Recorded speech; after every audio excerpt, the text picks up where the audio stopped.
Are you alright, Thomas? I think so, just embarrassed. No need to be. I'm more curious about what happened. It was the firelighter. He was messing with my controls. Next thing I know, I'm having breakfast at the station master's house. Of course it was that blasted firelighter. I should have had him sacked. However, you'll be out of action for a while, Thomas. Your buffer beam is totaled. But my branch line, who'll handle the passenger work? Bertie will have to handle it for now. It's not ideal, but... wait. Maybe that could work. Sir? I just had an idea. Donald, take Thomas to the works. I have some arrangements to make. Before Thomas could ask any questions, Sir Topham Hatt walked off. Not suspicious at all.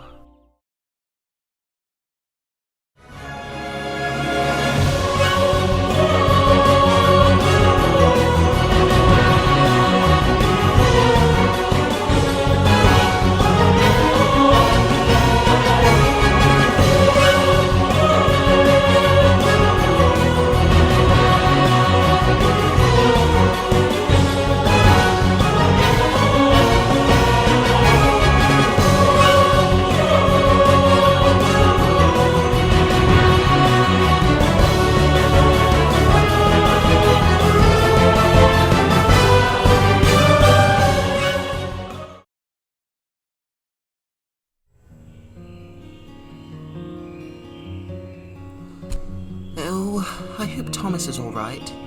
He will be, Percy. He's had worse. Well, maybe not worse than crashing into a house, but still. And the passenger work? Well, Bertie can handle it, Percy. Don't worry. Well, it's hard not to worry. I mean, stories about branch lines potentially closing because of losing work to the roads. I understand your feelings, Percy, but Bertie isn't out to make sure the railways are closed. Besides, I never let the railways close anyways. Oh, hello, sir. You... Yes, I heard you, Percy. Your concerns are valid. However, the Farquhar branch is one of the best performing on the island, in terms of both passengers and freight, and this new engine will be perfect for keeping the branch line afloat. That's good to know, I suppose. So this new engine, what is it? A diesel rail car. A what? A diesel rail car, you know what, it makes more sense when you see her. Here she is now.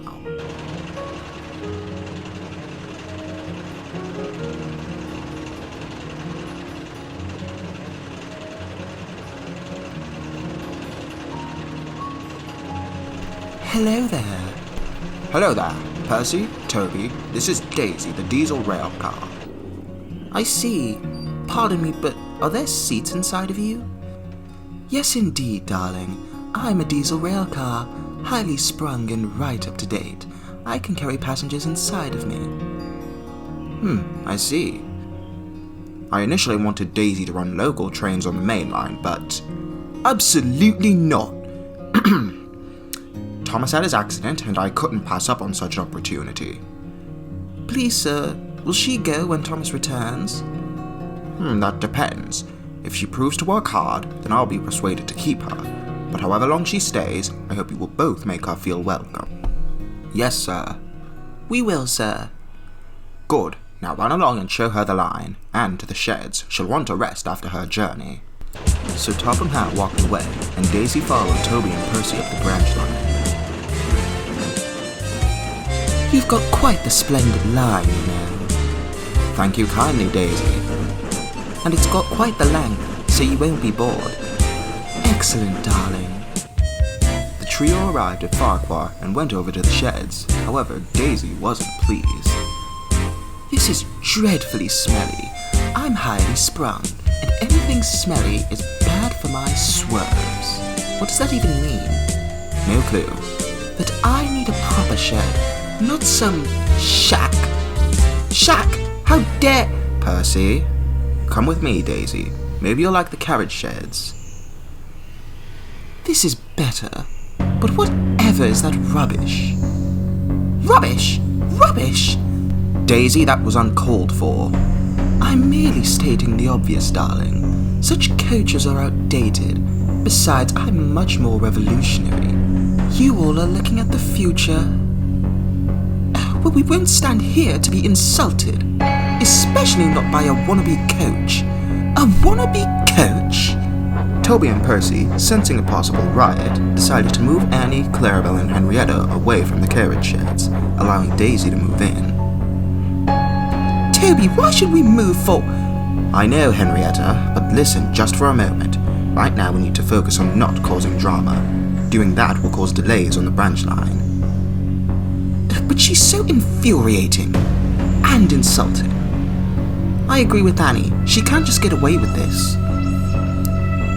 For now, just remain civil with her. She's still new here, and for that matter, new to service as well. She doesn't know our ways yet. Well, she'd better learn them soon. The next morning, Daisy was up bright and early, ready to take her first passenger train on the branch line. Look at me. I'm the latest diesel, highly sprung and bang up to date. You won't need Thomas's bumpy old Annie and Clarabelle now. How much more rude can she get? Good question. Say, Toby, that milk tanker, it has to go down to Knapford anyways, right? Percy, are you... Well, it's just awfully convenient that she's headed in that direction. Oh, you're good.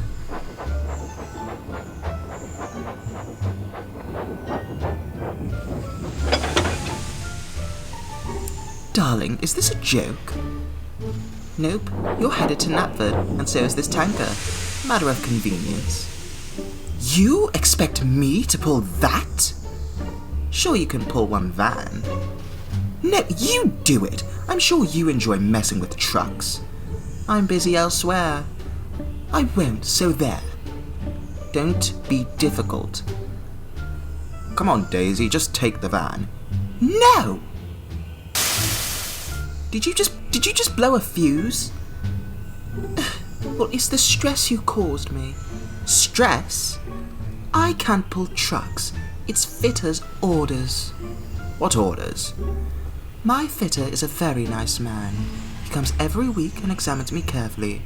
Daisy, he says, never pull.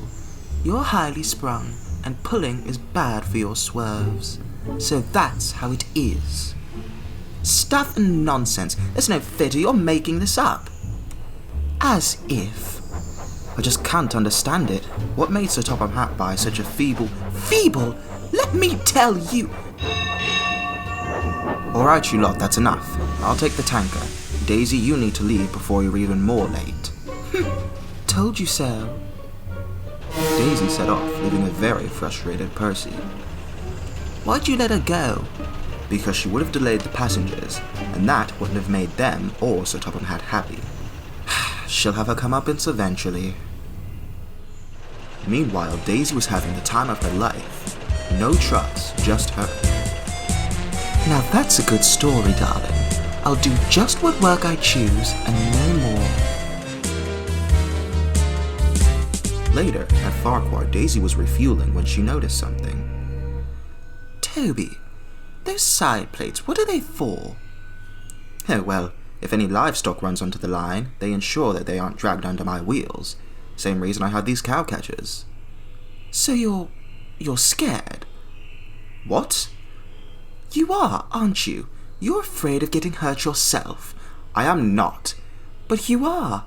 I don't have cow catchers, but I'm not frightened. If I see an animal, I just toot and they all move aside. But they don't, Daisy. That's not how it works. Well, they would with me. Animals always run if you toot and look them in the eye. Even bulls? Yes, even bulls. Now I have passengers to pull, darling. See you later. Daisy flounced away and collected her passengers. However, her driver was quick to call her bluff. Daisy, you've never even handled cattle before. You said yesterday was your first official run. Yes, well, I'm sure if I met one I could do it. Yeah, right, more likely you'd be the one that's scared. Pah! I bet I could do it. See? That was a human being in a car. Regardless, I just toot and they all move aside. Poor old Toby. I'm sorry he's frightened, but what can you do? Now I'll show Toby how to manage bulls.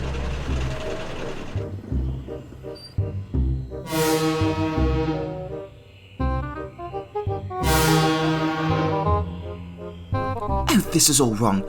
How am I supposed to look him in the eye if he won't turn around?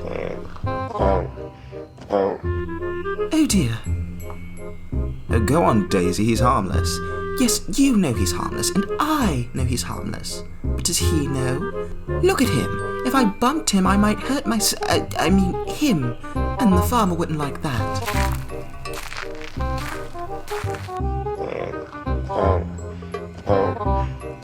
Ugh.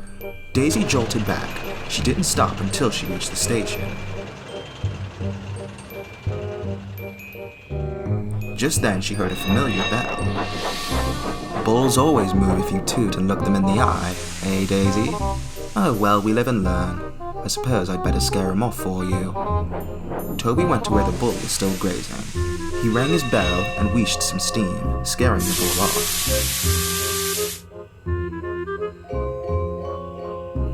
Later, Daisy was sat by herself when some boys ran up to her. Hello, Daisy. I've got some sweets. They're called bullseyes. I like them, don't you? Where did you hear that? From a source.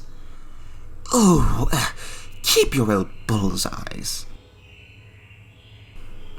Revenge is a dish best served cold. Agreed.